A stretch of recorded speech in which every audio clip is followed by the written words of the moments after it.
So my dramatic play area is a fire station, and how I incorporated the key developmental indicators for diversity. I will have posted around the area um, words both in English and Spanish, and then any other languages that might be relevant to the children in my classroom. Words I thought would be relevant for this theme, things like fire, safety, water, help, things like that. Community roles that they could be playing in my center would be a firefighter. Someone could be a receptionist at the fire station.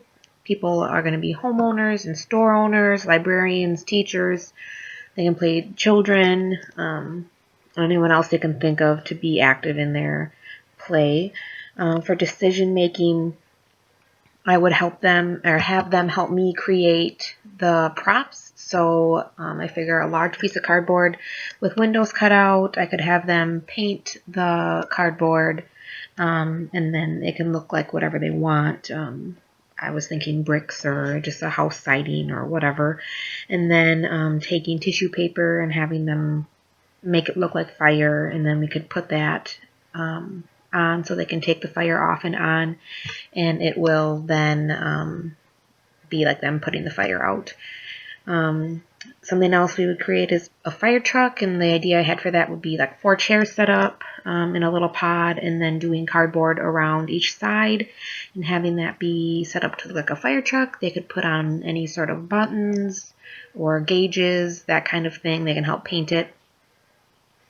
Then also creating props like water tanks, oxygen tanks, fire extinguishers out of multiple materials. Like for a fire extinguisher, I was thinking a spray bottle, either painted or covered in tape to look red, and then making labels that say fire extinguisher, or having them draw pictures to represent a fire extinguisher might be another way to get them incorporated in that. For geography, I figure it'll be a town map. They'll need to be able to help route out the best way to get from the fire station to wherever the fire is. It would show things like the fire station, a library, houses, a school, a park, a general store, gas station, ice cream shop, anything they can think of. And then also possibly a blueprint of the fire station, and that will help them decide, or will be able to see how they would get to their equipment the fastest if they were firefighters. So if they were in the bathroom and there was a fire, they would know the quickest route to get to where their equipment is being held in my play center. I thought that would be a good way. And then for history, I found a great book that I thought was going to be good for the history, and it also touches back on the diversity. It's a book called Molly by Golly. It's by Diane Ochiltree or something like that. It's about Molly Williams. She was the first African-American female to be recognized as a firefighter in America, and she was actually a cook for a New York fire company 11. So I thought that was a really good way to incorporate both history and diversity. And then I could also have pictures of historical equipment, things that come a long way. They used to have Dalmatians, so we could include some stories about that, fire dogs and that kind of thing. Ecology, excuse me, I figure we would talk about what kind of damage the fire can do to not only homes and businesses, but also to the wildlife. Wildfires are really prominent these days, so that'd be something to talk about. And then just really fire safety and talking about that. Process art. So many things you could put in there. I have tissue paper, paint, crayons, markers, paper plates, marbles, sponges, glue, scissors, stencils, paintbrushes, paper towel rolls, tape, paper bags, pipe cleaners, Kleenex boxes, and just anything else I could think of to throw in there. Literacy, the 2 books I found.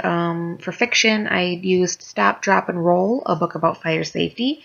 It's about a girl who is kind of a worrywart, and then once they start learning about fire safety in school, she becomes even more worried about fires now, and then comes to learn how important it is that she be prepared. So even though the information makes her nervous, it's good to have it, just so she knows what to do if there was an emergency situation. And then for nonfiction, I picked Doggy Defenders, Dolly the Fire Dog. It is a National Geographic kids book. It's about a real fire dog named Dolly who works in Virginia, I believe. And they go through her normal day at work, the kind of things she's trained on, and that kind of thing. I figured that was a good way to show them the ins and outs of some fire station stuff while keeping them interested with having the dog in there. Movement. For that, they would definitely need to be crossing the midline. That's when they're going to be extinguishing the fire. That'd be either with a fire extinguisher or the pretend fire hose.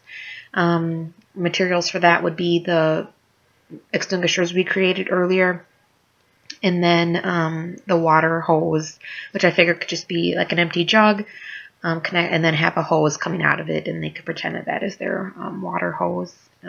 Could also be connecting out of the truck, or whatever we can think of. And then they'll also be able to do walking and climbing, probably incorporate some sort of step ladder, just maybe a 2-step step ladder for safety purposes, so then they can get that too. Then some different ways children can pretend play in my area would be they can pretend that they're extinguishing a fire. So they can interact together, role play, someone's a firefighter, someone's the victim, someone's calling the receptionist, and that kind of thing. Materials would be the water hose and or extinguisher, possibly the step ladder, any costumes we involve, the fake burning building, the fire truck could be included there. The next one I have listed is children drive the pretend fire truck. They can interact by calling one another, riding in the truck together. Materials for that would be the truck, phones, costumes, anything that they want to bring into the truck area. They can act as a teacher, so they can interact by talking to each other about fire safety. Someone's teaching about fire safety, someone's learning, they're sharing their ideas. Materials would be the images that I've posted about fire safety, all those words and images.